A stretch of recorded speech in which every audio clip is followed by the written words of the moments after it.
Hey everyone, welcome back to our channel. If you're new here, please subscribe. I'd really love that if you're returning. How you doing today?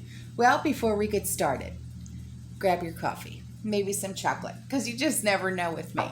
And if you haven't signed up for our newsletter yet, please do so. It's never too late for the September newsletter, and we are working on the October newsletter right now.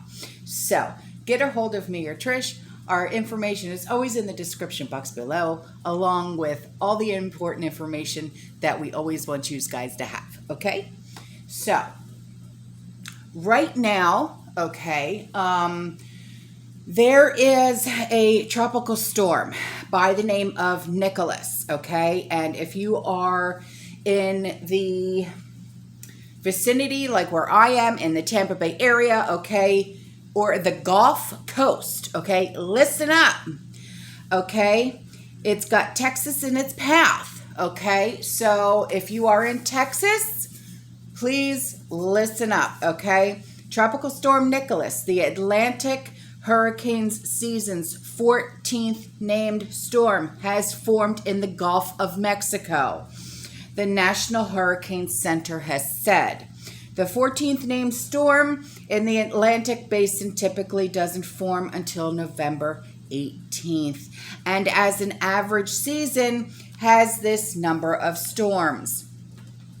The storm has had a high chance of forming over the past 24 hours, and with the hurricane hunters flying into the storm Sunday morning, it was discovered that this disturbance is now a tropical storm. A tropical storm warning is in effect from the mouth of the Rio Grande and Port Aransas.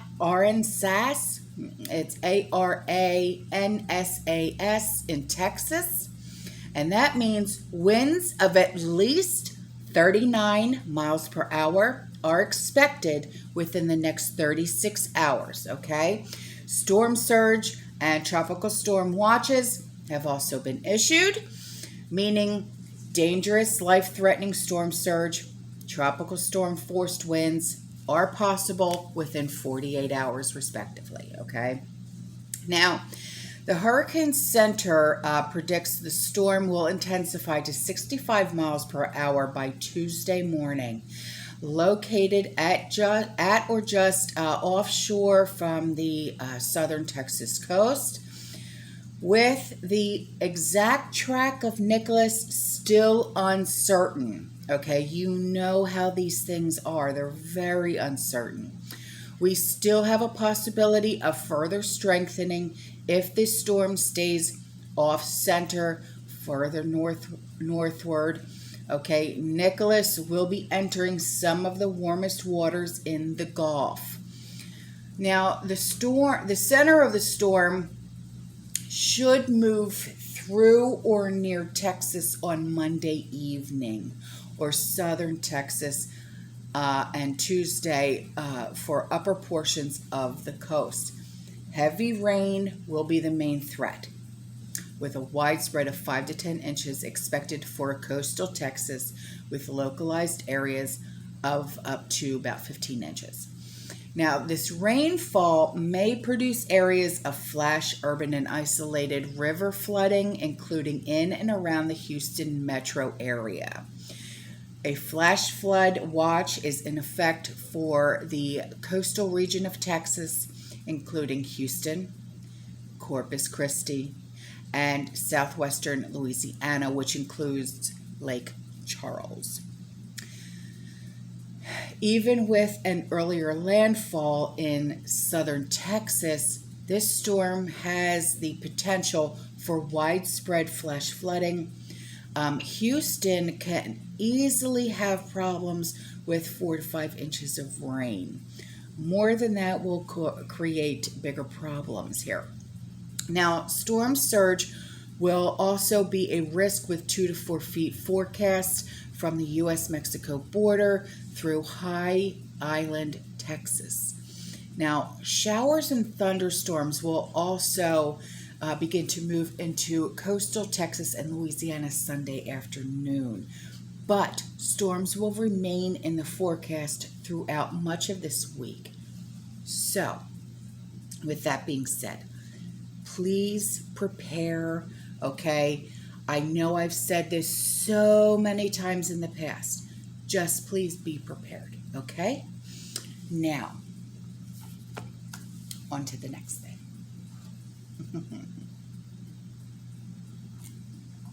All right. Now,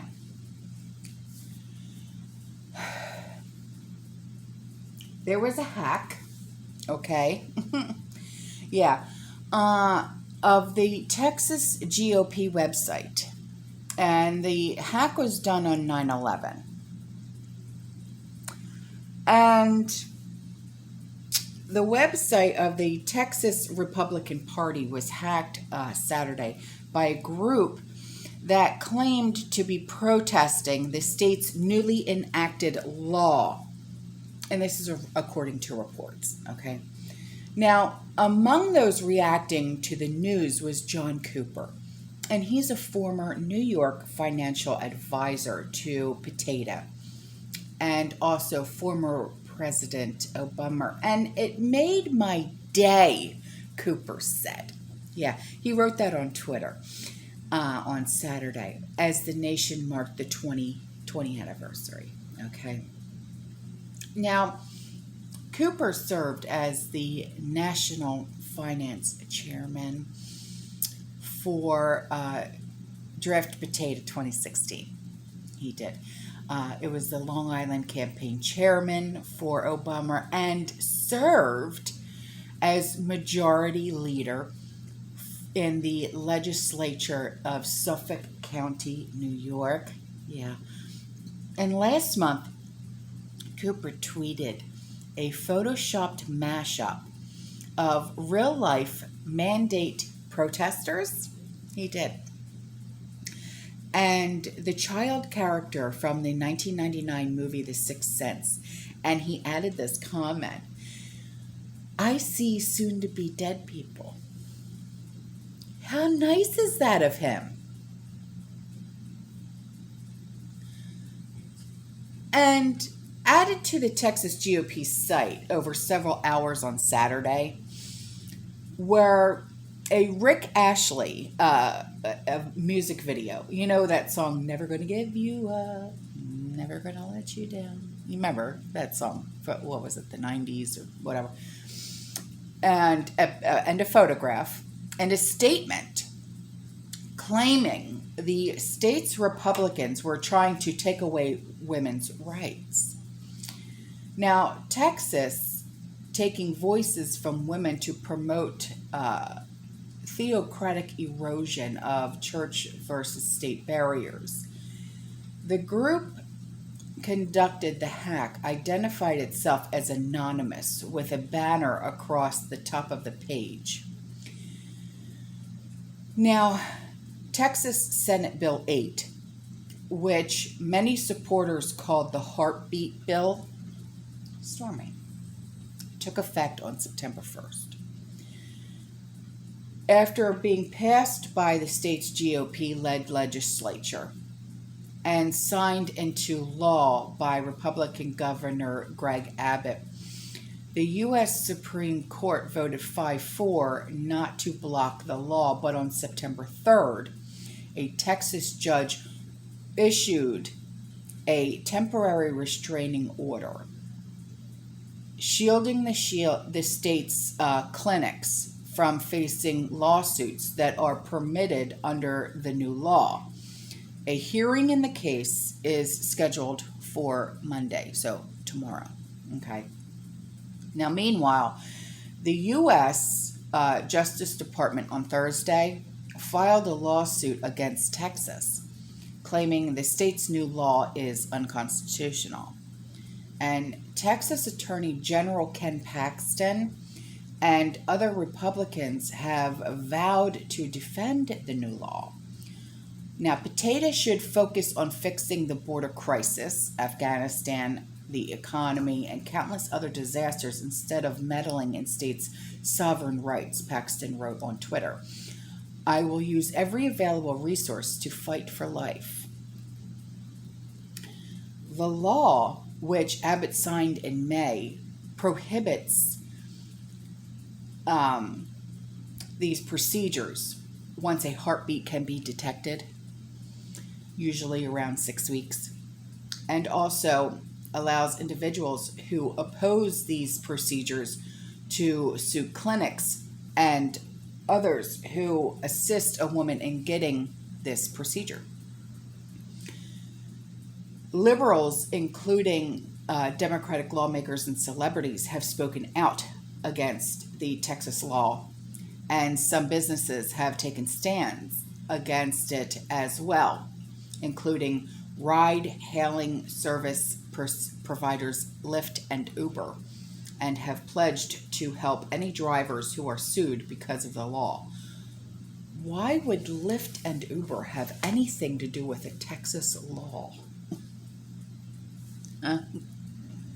Anyway, all right, guys, that's all for this video. Because, you know. All right, I love you. I'll see you in the next one. Stay safe. Stay positive. Keep prepping. And as always, fearless. Bye.